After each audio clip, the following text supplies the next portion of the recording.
Great Connection. 5, 4, 3, 2, 1. Oh, yeah. Woo! To be alive at that time and be in one of those concerts in that front row, can you imagine the thrill little TL or little Dan would have had back in the time period? I can imagine. Imagine. You know, if you were lucky enough to see Elvis alive and in person, we'd love to hear about it. Absolutely. Well, our phone number is 540-227-0514. Let it ring, ring, ring. It's all about the live stuff today from the year 1969 up until 1977.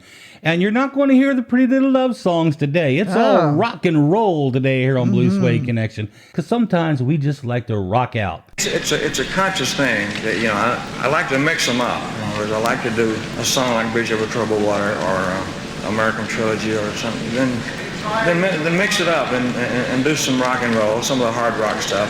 I'm not the least bit ashamed of Hound Dog or Heartbreak Hotel or whatever those things were again. You ain't nothing but a hound dog. Hi, this is Corla. I've been loving Elvis since I'm a little kid. I've been to Graceland several times and just love all his music. Thank you so much and love your program. Moody Blue was actually not a live album. There were live cuts on it, but also recorded songs. Right. And I was just thinking, you know, what is your favorite of all the live albums he did? Do you have a favorite of any of them? Like Madison Square Garden, Hawaii? Memphis is my favorite. From 74 Memphis. Yeah, we heard stuff from that already. Yeah, me too, I think. Madison Square Garden is a close second, though. Oh, yeah. Those two are like my top two favorites. Well, so iconic. And the crowds. I mean, the crowd helped make the concert. Elvis was the concert. Right. His great band and all that, they all played a mega part of it. But when you've got that energy, as Elvis often talked about, in that crowd where you hear the enthusiasm and the screaming and the sheer drama of it all, you know, it's just it makes it a whole different experience. Oh yeah, it's that shared energy. And you can listen to an album today and feel it. You don't have to be there. You can feel it from the albums. You can hear it in these recordings that you're hearing today from these albums. So I don't know. You and I pretty much agree on that one as usual. Yeah. You know, of course we do. Elvis' favorite foods.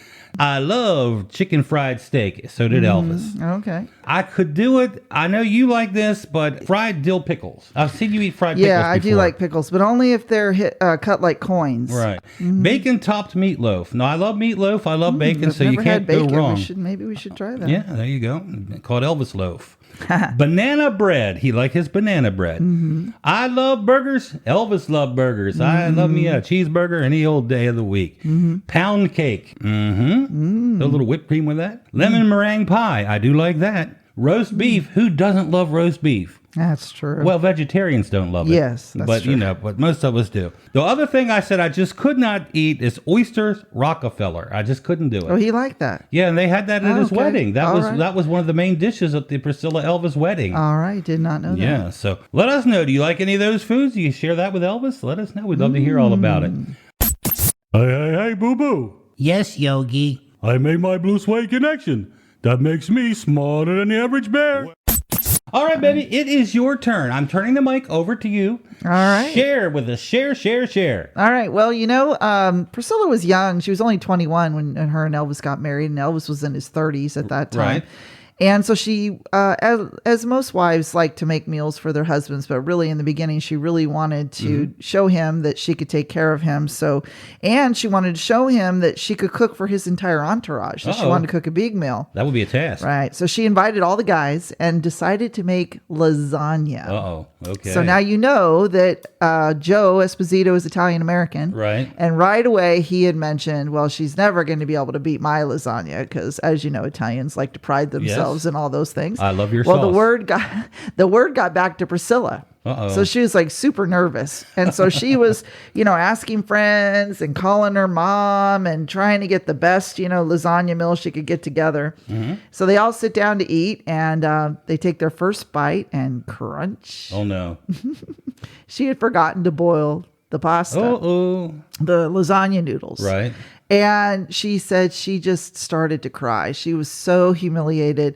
And she said at first Elvis hysterically laughed. And then he realized she was crying. And he said he looked at everybody like, you better do what I'm doing. And he just started to eat it. And they ate it all, crunch and all, underdone. And she said she's never made lasagna since her entire life. Oh, well, good Elvis. That was good of him to do that. Yeah. And all the guys had to eat it too. Yeah. That's funny. You must follow what the king does. Exactly. If Elvis likes it, you're going to love it. Yeah. In 1954, Elvis auditioned for a place in the gospel quartet, the Songfellows. But they rejected him, saying he didn't have an ear for harmony. Ah, okay. How silly they were. Now, everybody thinks Elvis's first big appearance was on Ed Sullivan. We've cleared that up before. No, it wasn't.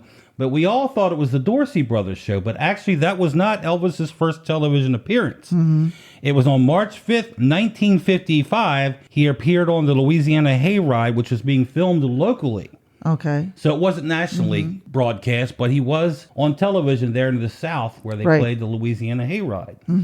All right, here you go. Here's another one. His first guitar cost him $7.75 plus 2% sales tax. He bought it from the hometown hardware store. His mother helped him buy it for his 11th birthday. Oh, okay. Hey TL, I think Elvis fans are starting to catch on to Blue Suede Connection. What's not to love, Daniel? 2 hours of great Elvis music, lots of fun. It's our own private party. And we want everybody to be part of the party. Hear all the hits, rare cuts, and lots of surprises too. We are your Blue Suede Connection.